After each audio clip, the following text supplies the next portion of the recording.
Bonjour à tous, bienvenue dans cette nouvelle édition du JT. Nous poursuivons notre tour des circonscriptions du Finistère avant le premier tour de l'élection législative de dimanche. Aujourd'hui, coup d'œil sur les candidatures de la 4e circonscription.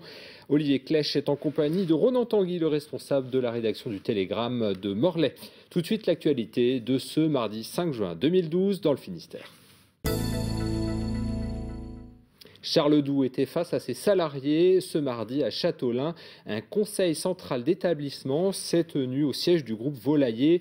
Les salaires de mai seront payés, mais il y aura des suppressions de postes. Entre soulagement et amertume, récit de cette journée avec Mathilde Kemener et Marina Dété.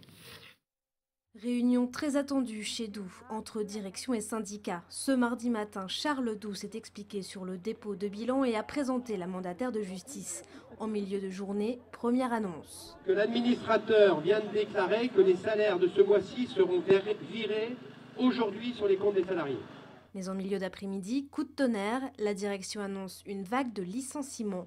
Les syndicats crient au scandale et claquent la porte du comité central d'entreprise. Aujourd'hui, on est dans l'inquiétude. Les emplois ne sont pas pour durer dans le groupe Doux. Ils vont commencer par le siège administratif et ils vont arriver sur les sites.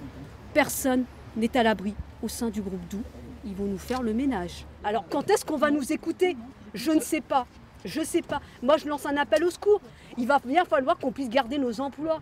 Parce que ça va être la vraie catastrophe. Une catastrophe qui sera insurmontable et qui va laisser de gros coups sur la Bretagne et sur tous les autres, sur tout le territoire français. Les syndicats appellent les salariés, éleveurs et transporteurs de Doux à se mobiliser le 11 juin prochain. Depuis ce mardi matin, la marche à blanc du tram de Brest a commencé. Concrètement, le tram circule comme s'il y avait des voyageurs. L'exercice va durer 3 semaines. Quelques détails restent toutefois à régler.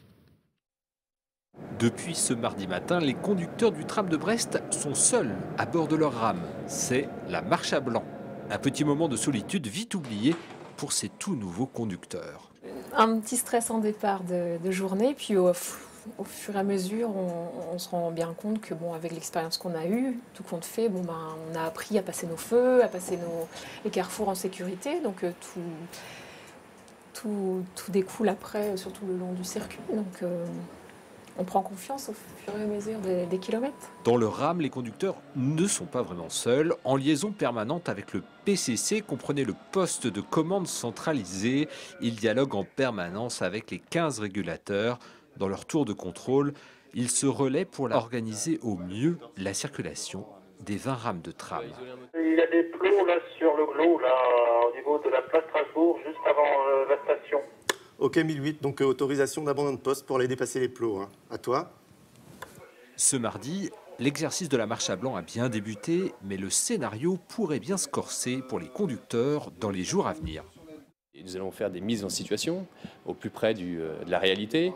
On va faire des simulations de panne de tramway, mais aussi des simulations d'accidents de tramway en collaboration avec la police, gendarmerie, les pompiers naturellement et le SAMU.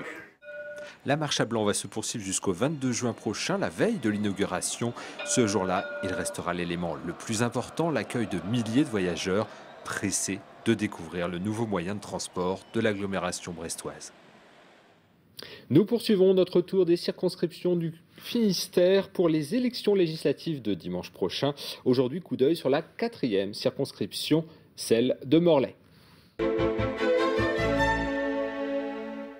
Bonjour, nous sommes à Morlaix pour parler de la 4e circonscription en compagnie de Ronan Tanguy, chef de la rédaction locale du Télégramme. Bonjour Ronan. Bonjour Olivier. Alors on va assister à un duel féminin au sommet avec une toute nouvelle ministre, Maryse Lebranchu, et une députée européenne, Agnès Lebrun.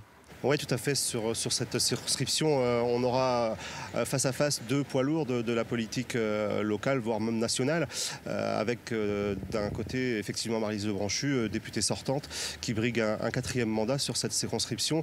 Elle avait été élue assez largement en 2007 avec 54,38% des voix.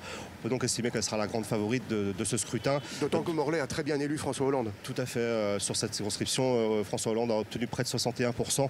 Donc effectivement, Maryse Lebranchu sera logiquement la grande favorite de ce scrutin. Et Agnès Lebrun, donc maire de Morlaix, députée européenne, très combative aussi et qui a bien l'intention de vendre chèrement sa peau, si j'ose dire. Ouais, elle ne partira pas battue, évidemment, même si elle sera dans la peau du challenger pour cette élection. Agnès Lebrun, c'est une valeur montante de l'UMP, maire de Morlaix, donc député européen. Et conseillère générale entre-temps. Oui, et puis également secrétaire départemental du parti, donc patron de l'UMP dans le Finistère. On la disait ministrable d'ailleurs en cas de victoire de Nicolas Sarkozy. Oui, probablement, elle avait ses chances. Je pense que c'était tout à fait possible qu'elle décroche un ministère en cas de victoire de Nicolas Sarkozy. Elle va malgré tout avoir fort à faire avec la nomination de Maryse Lebranchu au gouvernement. Forcément, la dynamique est pour la candidate socialiste. Agnès Lebrun s'appuiera sur le fait qu'elle aura affaire peut-être à Gwené Gambouis, le suppléant de Maryse Lebranchu, qui, en cas de victoire du PS, s'assoira sur les bancs d'Assemblée.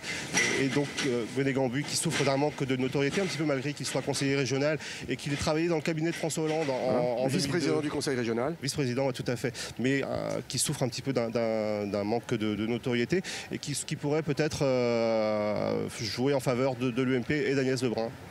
Alors, au-delà de ces deux poids lourds, donc 6 autres candidats, il y a des figures particulières ?